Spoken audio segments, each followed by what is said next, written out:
गैया के गोबर मंगवले पानी अंगना लिपवले पानी हो। गैया के गोबर मंगवले पानी अंगना लिपवले पानी हो। ए माई हो गजमती कापुरवले बानी माथा वाझुकवले बानी हो।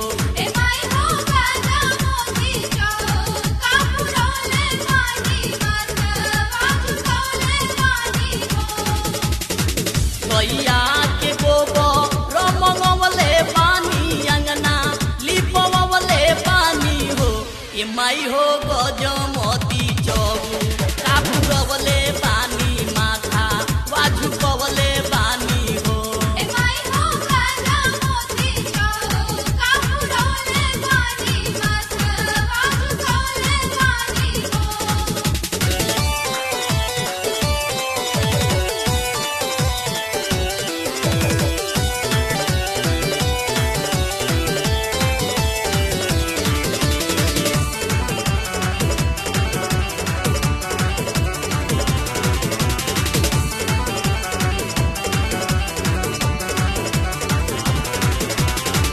मलिया के पूता वा बोलवले पानी फूला वा मंगवले पानी फूला वा मंगवले पानी हो।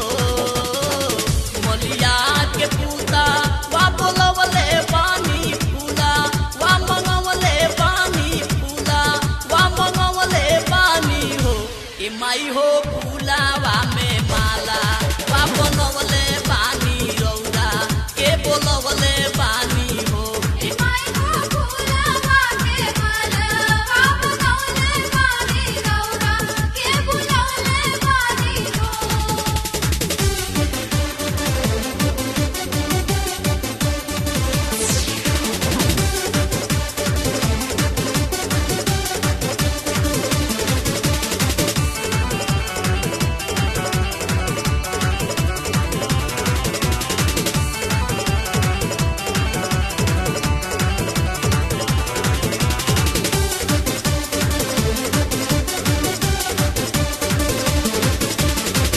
अहिरा के पूता वा बोलवले पानी दूधा वा मंगवले पानी दूधा वा मंगवले पानी हो। अहिरा के पूता वा बोलवले पानी दूधा वा मंगवले पानी दूधा वा मंगवले पानी हो। ए माई हो दूधावा में खीरा वा बनवले पानी माथा वाझुकवले पानी।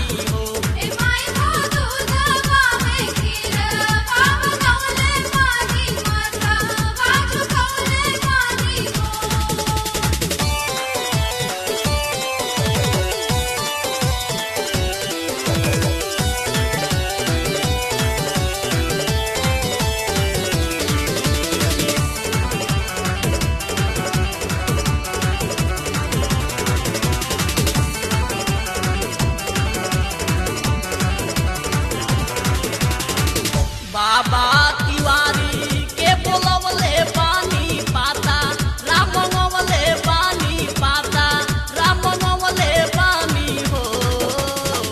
बाबा तिवारी के बोलवले पानी पाता राम मंगवले पानी पाता राम मंगवले पानी हो।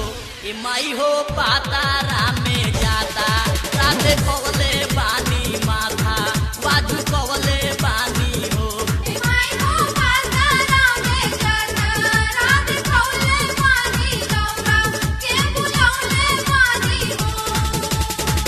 गैया के गोबर मंगवले पानी अंगना लिपवले पानी हो।